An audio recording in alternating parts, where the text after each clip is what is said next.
Alright, good morning, afternoon, or evening, whatever time you're tuning into this broadcast. This is Ishues, Coach Ish, whatever you want to call me. Let's talk some boxing. So, got a very important fight coming up tomorrow. I did one video on it. This is my follow-up video. This is my breakdown and prediction video that I usually do a day or two before the fight, depending on how busy I am. Devin the Dream Haney versus Regis Prograis at 140. First of all, for me, this is a hard fight. Well, it's not a hard fight to pick. It's a hard... I'm rooting for both of them for different reasons. Devin Haney, I like Devin Haney. I think Devin Haney is very skilled. I have respect for what Devin Haney has accomplished. I love the father-son dynamic. You know what I'm saying? I love that just because I'm a father myself and I have a son and I train my son and all that. Well, I used to train my son. He's married now, so, you know how that goes. Anyway, so I like Devin Haney. Then he's Muslim. Alhamdulillah. So I like Devin Haney for all those reasons. Plus, I think he's skilled. I also like Regis Prograis. I like Regis Prograis' attitude. He's humble, but he's fierce at the same time. He's a dog, but he's humble.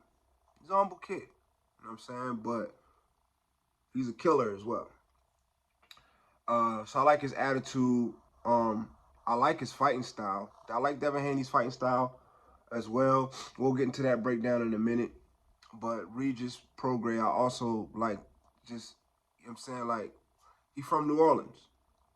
You know what I mean? I'm not from New Orleans, but I lived in New Orleans. I went to 3 junior high schools in New Orleans.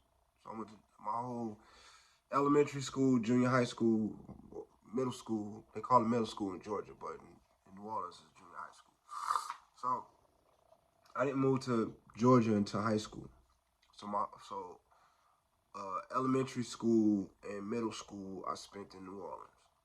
You know what I mean? So I'm familiar with New Orleans, you know what I'm saying? It takes a special person to grow up in New Orleans. New Orleans it's not a place for the faint of heart. It takes a special person to become successful in anything coming from New Orleans. It takes strong character, it takes strong, respect the Master P, Birdman, Lil Wayne, whoever. New Orleans is not a place where a lot of people make it out of. You know what I mean? And it's one of those things where you won't understand unless you go there. Like, even if you listen to New Orleans rap music and they talk about it, it still doesn't do it justice. You know what I'm saying? It's just like when you listen to New York artists that came out in like the early 90s, mid-90s, talk about them growing up in New York. Even the descriptions they give don't really do it justice. If you wasn't there, it's really hard to really understand. You know what I mean? And I've been in New York during those times, and I did a lot of my growing up in New Orleans.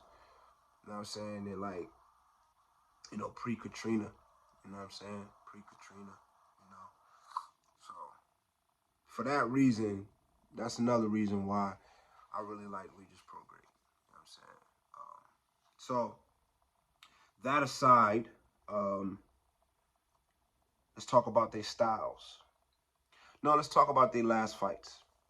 I just finished recently watching their last fights in its entirety. People think that both of them struggled in their last fight, so I'm gonna cover that a little bit, right? So I'm gonna say this: number one, Devin Haney struggled more in his fight than Regis Prograis. Regis Prograis has spots where he didn't look spectacular, but I think the knock on that was really just because of people thought that he should have dominated Zorilla. Zorilla is a crafty fighter. He's crafty. He's one of them type of fighters. He's crafty and he's awkward, and it's not easy to look good. You know what I'm saying? It's not easy to look good against. I think. I think. You know, if Devin Haney fought Zorilla at 140, he wouldn't look spectacular against him either. Zorilla has some real. He got some real good attributes, and he got pop.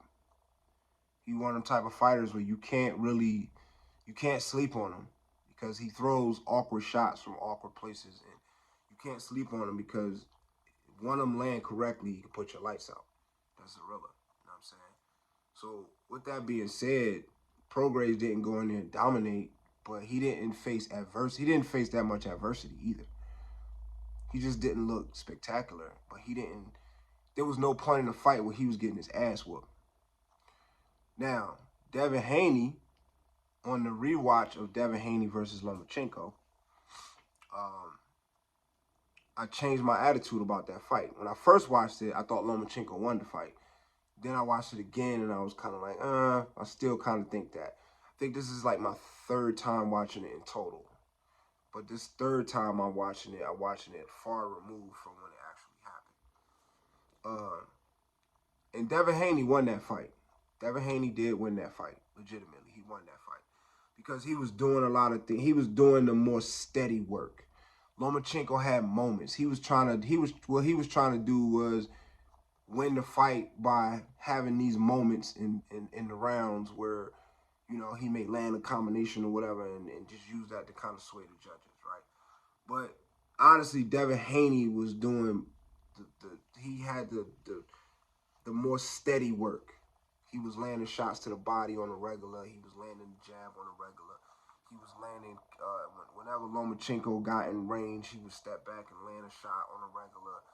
You know, and for most of the fight, Lomachenko didn't have any answer for Devin Haney. Now, here's where it gets interesting. You would think that Lomachenko was the better boxer, so he should have outboxed Devin Haney. But ultimately, what happened was Devin Haney outboxed Lomachenko. He really did outbox him. He outboxed him. But he outboxed him because he was the younger, bigger fighter with the longer reach. It was kind of similar to Errol Spence versus Mikey Garcia. Mikey Garcia was looked at to be the better boxer. He fought Errol Spence. He couldn't outbox Errol Spence because Errol Spence had better attributes. He's bigger, he's stronger, he's faster, he's more athletic. So that was kind of the same story. Lomachenko, honestly, is just too small for 135. Top level of 135. He can't, he's too. I saw that when he fought Linares. You know what I'm saying? He looked slower than he normally does. He got dropped. He was able to come away with the win, stoppage win. But Lomachenko, honestly, is too small for 135 because of what's at 135. You know what I'm saying? Like, he's too small for 135. He's really a 122 to 130 fighter. Really. You know what I'm saying?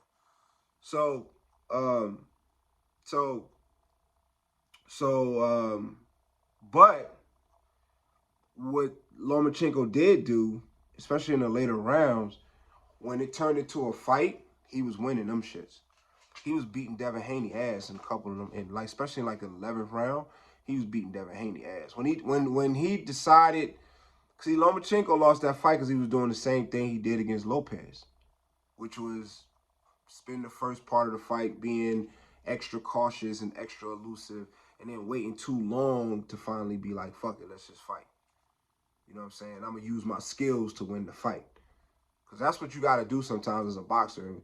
If your boxing skills are not winning, then sometimes you have to use your boxing skills to win the fight. You got to make it a fight. That's what Terrence Crawford does really well. I always reference back to Terrence Crawford on my videos. I'll be noticing that a lot. But I just think that Terrence Crawford is the most complete fighter in the game. So there's a lot of things that I may say. And first fighter I think about in the modern era is Terrence Crawford. But Terrence Crawford is really good at that. Like, he's really skilled as a boxer. And when need be, he'll turn it into a brawl, but it'll be a skill brawl. He'll use his skills to win the fight. You know what I'm saying? He did that against Errol Spence and a couple other people. Jose Benavidez, and he also did it against Mean Machine. Anyway,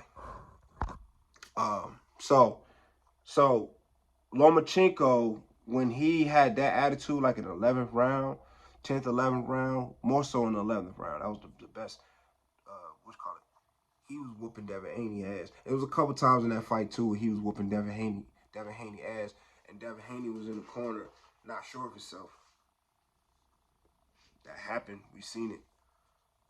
You know what I'm saying? You know, Pops had to talk him down. He got me figured out, pretty much. You know what I'm saying? So, and the thing about Lomachenko and Devin Haney that I noticed in that fight, neither one of them can punch. Because if Lomachenko could punch, Lomachenko can't punch because he's a right-handed fighter fighting from the southpaw position. So his power, his left hand really is not going to have that much on it. That's why he's not really known for no spectacular knockouts. You know what I'm saying? That's one of the reasons. He's just not a power puncher, but that's a contributing factor.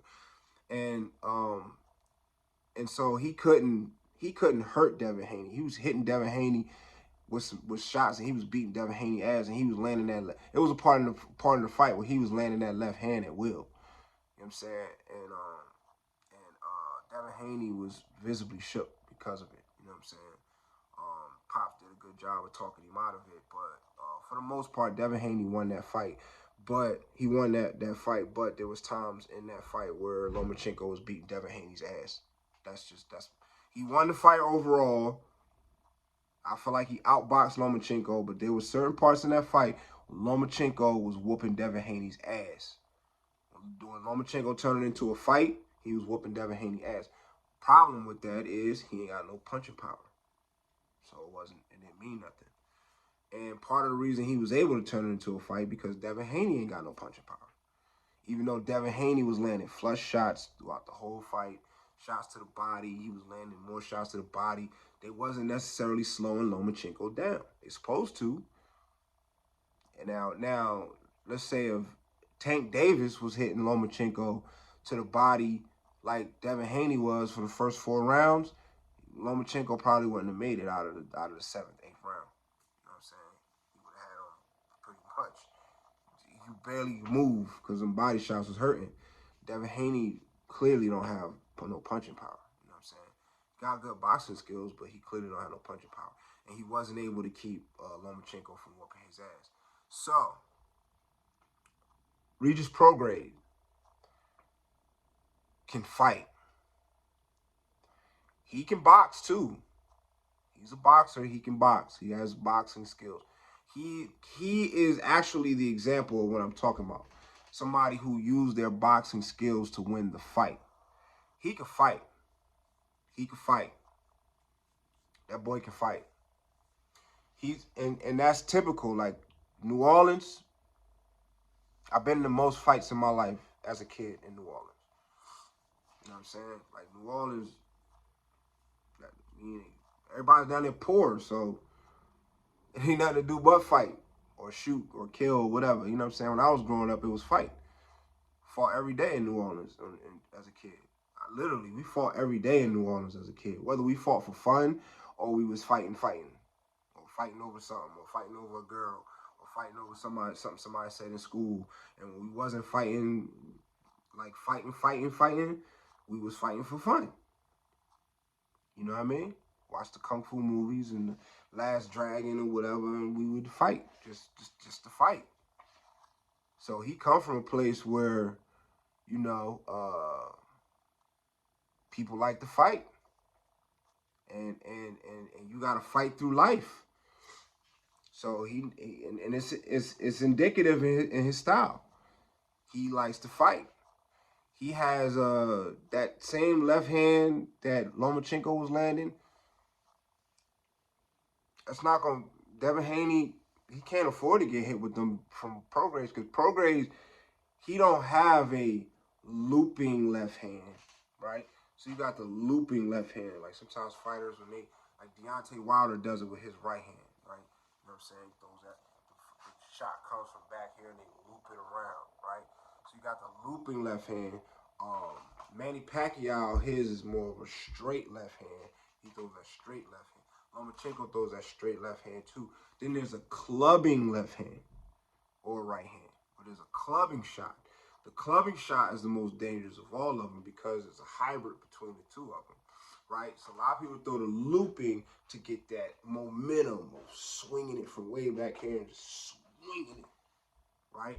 That's the looping left hand, right? Drawback from that is that you can see it coming. You can see it coming. That's why most fighters tend to throw it when the other fighters hurt. You know what I'm saying? Demetrius Andre got a looping left hand. But they either throw it when they hurt or they kind of throw it to ring your bell, get your attention, rattle your guard, whatever, right? Then there's a straight. That's the one for precision, right?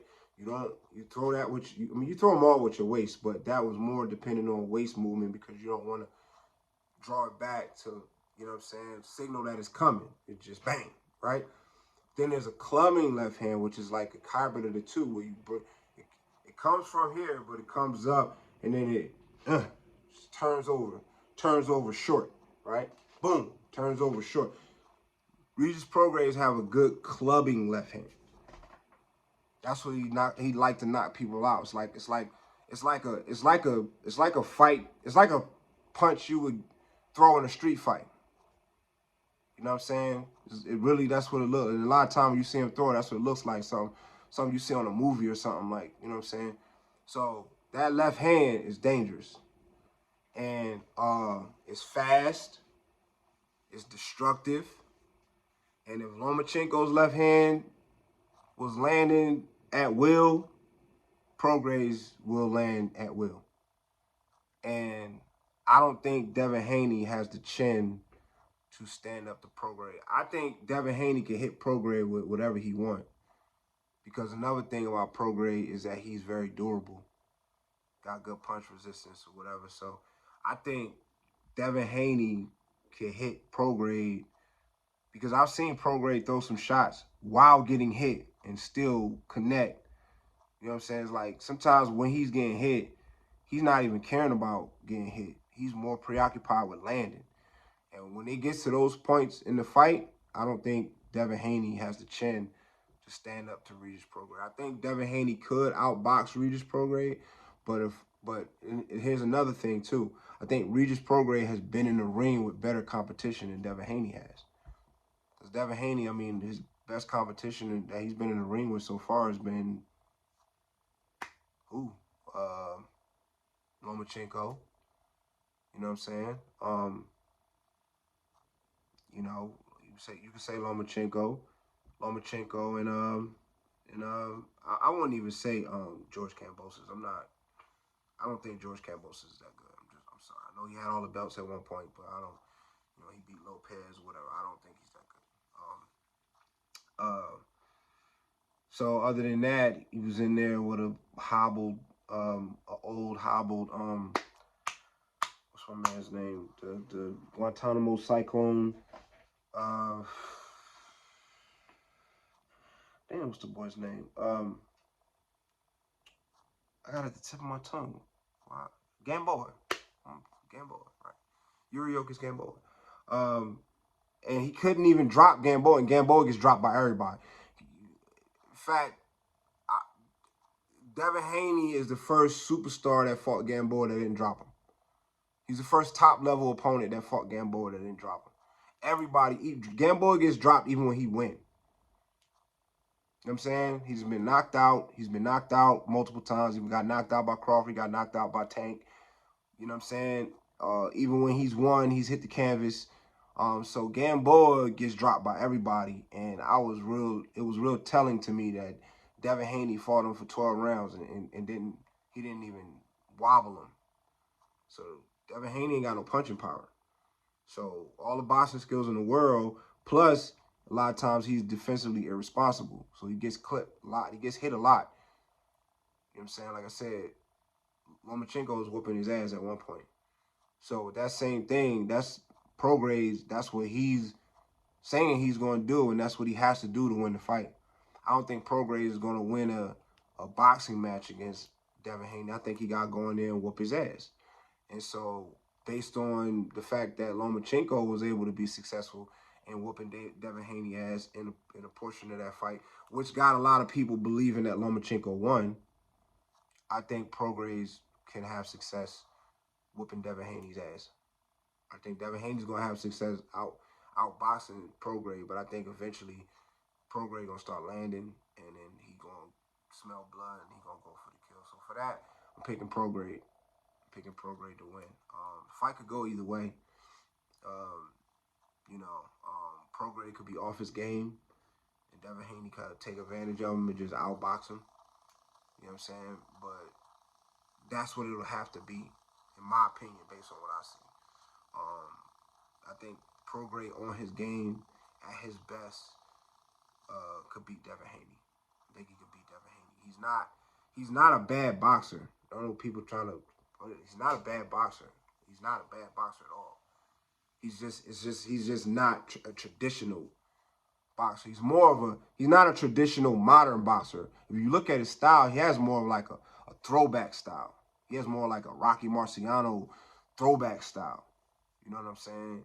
You know, he fights similar to like the old school fighters. He don't fight like modern fighters. You know what I'm saying? He steps with every punch and all that kind of stuff. So yeah, I'm picking Prograis to win. I think it's gonna be Prograis by stoppage. Um, yeah, that's what I got. So we'll see after the fight, see if I'm wrong. All right, and that's all I got. Like, comment, subscribe, share. Let's talk about it. Peace.